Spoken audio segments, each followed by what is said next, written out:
Selamat siang pemirsa, saya Salsabila Indiana Putri melaporkan untuk HMJ Ilmu Komunikasi Universitas Lampung. Saat ini saya sedang berada di Senja, Waihalim, Kota Bandar Lampung, yang mana pada hari ini, Sabtu 19 April 2025, tengah berlangsung kegiatan pelatihan internal 1 broadcasting dengan menyusun tema Belajar Bareng Broadcast, The Art of Narrative in Content Marketing. Acara ini membahas tentang strategi membuat konten marketing yang dimulai sejak pukul 13.00 waktu Indonesia Barat. Belajar bareng broadcasting berlangsung lancar dengan menghadirkan Kak Hashika Nabila Maharani Esikom selaku pemateri. Ketua Umum HMJ Ilmu Komunikasi Muhammad Rizky Nuraldi menyampaikan sambutannya. Ia berharap pelatihan internal 1 broadcasting bisa berjalan dengan lancar serta dapat menyalurkan ilmu yang bermanfaat bagi seluruh peserta yang hadir. Belajar bareng broadcasting tidak hanya sekedar penyampaian materi. Terdapat pula games dan praktik membuat hook dan teks naratif yang tentunya untuk memperdalam pengetahuan peserta terhadap materi yang disampaikan. Menurut kakak, seberapa penting konsisten dalam strategi konten marketing bagi anggota HMJ Ilmu Komunikasi dan bagaimana cara menjaganya? Menurut aku, konsistensi itu jadi kunci penting dalam marketing karena konsisten itu akan mendefinisikan atau mempertahankan dari adanya repetition atau pengulangan dari suatu brand yang akan kita pasarkan atau yang kita promosikan. Terutama dalam HMJ Ilmu Komunikasi, banyak banget kayak bidang-bidang atau bahkan hal-hal yang penting dan kita highlight di komunikasi. Contohnya ada broadcasting, ada advertising, dan juga produk-produk yang setelahnya bisa kita promosikan dengan konsisten. Jadi cara menjaganya memang harus terus diulang dan juga dijaga sampai nanti akan menjadi top of mind orang-orang atau menjadi salah satu yang diingat ketika dipertanyakan oleh audiensnya. Apa indikator bahwa konten yang kita buat itu sudah berhasil, menarik, dan melibatkan audiens? Menurutku salah satu indikatornya agar bisa menentukan konten tersebut itu memang menarik bagi audiens karena pertama dia tuh relate atau memang dibutuhkan sama audiens dan kita bisa membuat brand kita atau produk yang mau kita marketingkan itu dibutuhkan oleh mereka.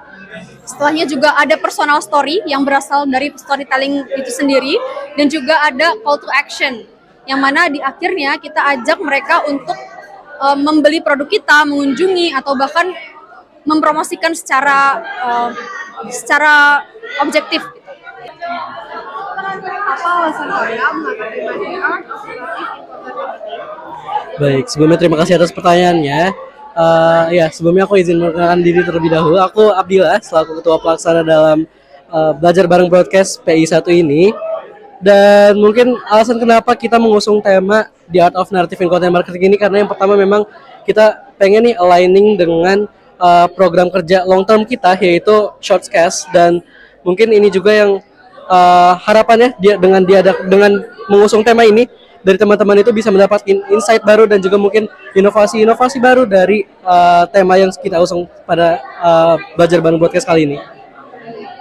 Tantangan apa yang Bapak hadapi ketika menyusun kegiatan pada hari ini?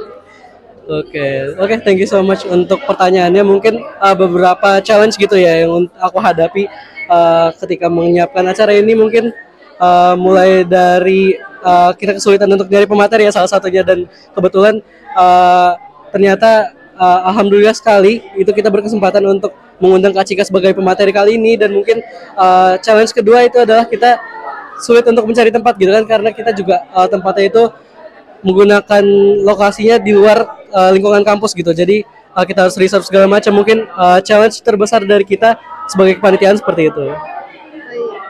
Seberapa berdampak materi hari ini untuk Kakak? Kalau untuk aku sendiri, jujur itu sangat berdampak banget karena di sini tadi kita diajarkan tentang personal branding, terus hook, cara bikin narasi, juga tentang hal-hal yang bisa kita gunakan nanti di dalam promosi atau ketika kita mau buat konten atau kita mau jadi seorang influencer gitu, supaya kita bisa menarik perhatian para audiens dan membuat hook yang bisa membuat konten kita itu tidak terasa membosankan.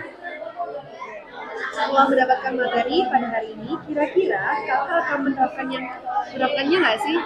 Jujur iya, karena aku sendiri sebenarnya masuk ilmu komunikasi ini juga pengen mencoba bergelut di dunia konten kreator gitu. Aku sendiri juga pengen membuat konten di Instagram, di TikTok atau di platform-platform lain, dan hal ini sangat membantu untuk kedepannya aku untuk berusaha menjadi konten kreator seperti itu. Demikian laporan dapat saya sampaikan. Saya Salsabila Indiana Putri, mewakili kru yang bertugas melaporkan untuk HMJ Ilmu Komunikasi Universitas Lampung.